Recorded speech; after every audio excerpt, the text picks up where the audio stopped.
Okay, hey everybody, I'm trying this again. Try number 2. I don't know what happened before, but I was just scoping and had some awesome people, and then something went wrong. So I came back. Oh, thank goodness. Hey guys, hey Diane, hey Kristen, hey again. I'm so sorry at my last attempt a minute ago. What happened? I don't know.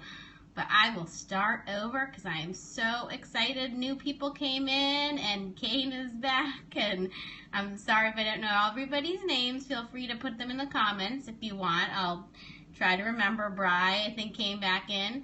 But this is a clutter-free classroom blog, so you definitely want to check this out if you haven't already. Okay, it worked. Oh my gosh. I didn't disconnect you.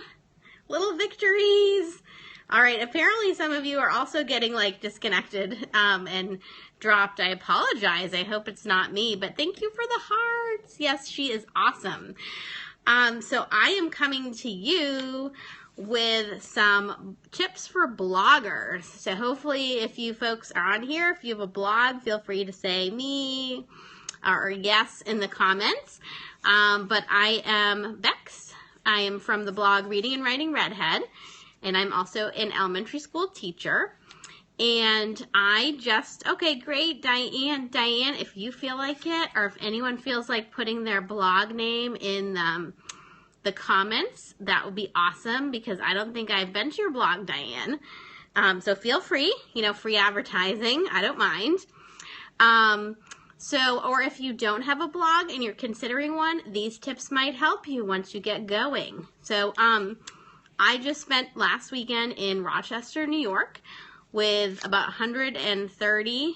Oh, great. Okay, eatpraytravelteach.com. That's a good one. All right, I will check that out, Kristen, a little later for sure. So I was with about 140 or so other teacher bloggers. Most were bloggers. All of them were TPT, resource creators. And I went to some awesome breakout sessions, and there were some great keynotes. And one of the ladies there, I just showed you her blog, was Jody Durgan of Clutter Free Classroom. Also a New Englander like me. Yeah, cool. Okay, awesome. Yeah, okay, I'll check it out. Oh, Bri, awesome. Yes. So sometime when your blog is up and running and you come back to one of my scopes, feel free, and you can post it. You can feel free to post it, and I'll come check you out. So Jody had a breakout session, and it was called 5 Steps for Increasing Your Blog Productivity. And, like any human being, she was made some comments her blog's not perfect. She does work hard on it. But she has done a lot of work, I guess, recently going back and improving old blog posts and even deleting some, consolidating some. She redesigned her blog. It looks great, as you saw. So here are her 5 tips. So these are straight from Jody. These are not my ideas. My idea for blog productivity is to add more hours in the day, because I'm having a really, thank you for the hearts. I'm having a really hard time this year since school started blogging. It's just once or twice a month. I try really hard to get something out. So yeah, or if I could clone myself and then I could have the extra me, all right, Schoolhouse Treasures 1, cool, on Blogspot. All right, cool. When I would do the replay, I'll watch the replay. I'll write those down. Thanks, gals. Yeah, if I could clone myself and my clone could be blogging away while I'm correcting papers, and going and doing other things, that would be awesome. All right, so Jody, this tip makes sense. Her first tip was to schedule protected blog time. Kind of reminds me of, I did a scope recently on tips to get ready for the end of the year, and one of my tips was to schedule protected time to do your report cards, because the end of the year is so crazy. So she says schedule protected blog time. It could be an hour after kids go to bed. It could be getting up early in the morning before anybody else at your house gets up. It could be on the weekends. Certain block of time, 2 hours. Maybe you do better with 30 minutes at a time. But that was good to think about. And I know me, I have to put everything in my phone. So if I put it in my calendar and do a reminder, that would definitely help me. Tip 2, Great. Oh, I'm so glad it's helpful. I was like so inspired by Jody and everyone else there. So tip 2, she just called it set the scene. Basically, she was talking about your environment. She said what works for her, hey, welcome back, is to go to a quiet space. So her home is actually being renovated. She's not teaching full-time right now. So she goes to actually her town library and found like this little study room that nobody ever uses.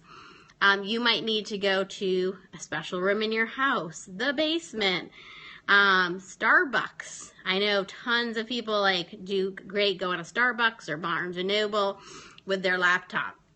So find a quiet space or a scene or a spot you can work in. Set the scene. Tip 2, look beyond the single blog post. All right, so trying to remember, there's so much information last week and I was trying to remember the details of this one, but I believe she was talking about things like that could be in a series. So if you're talking, if you want to do blog posts on classroom management and you have a few assorted classroom management ideas, you could break them down and just do like 1 or 2 at a time and make it like a series. So you could do, you know, and you could expand, make your idea a little more detailed and do like, you know, lining up, classroom management post 1, cotton candy frappuccino. That sounds killer.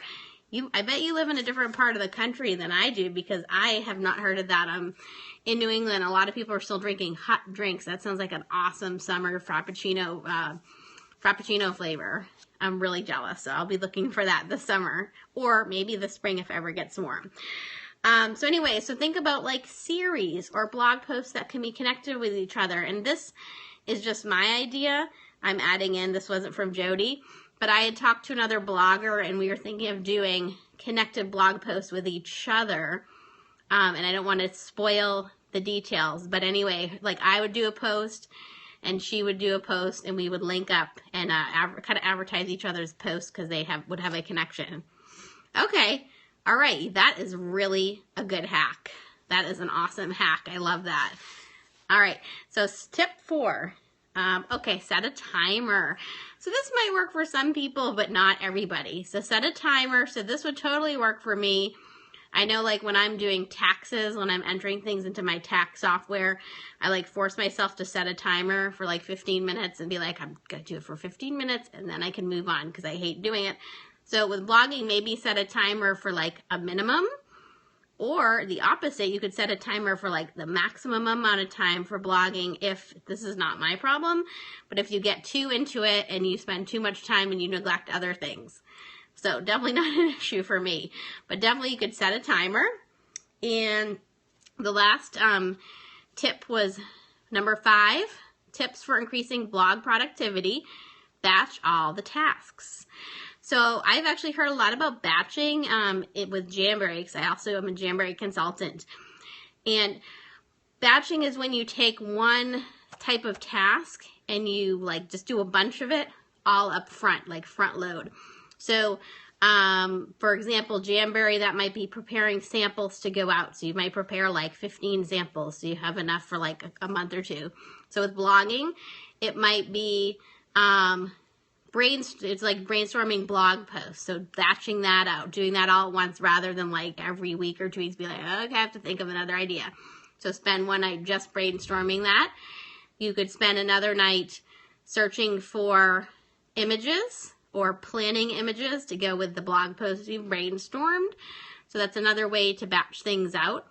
If you're going to do several blog posts coming up that you're going to put links in there to other resources. You spend one session batching out, like finding all the resources and compiling them.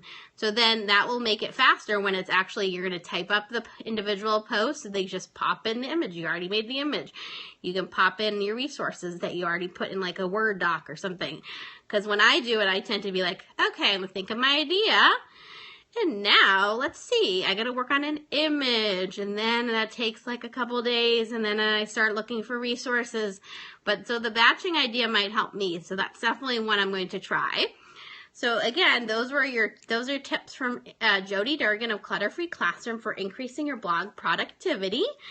And I know you guys a lot of you are teachers also.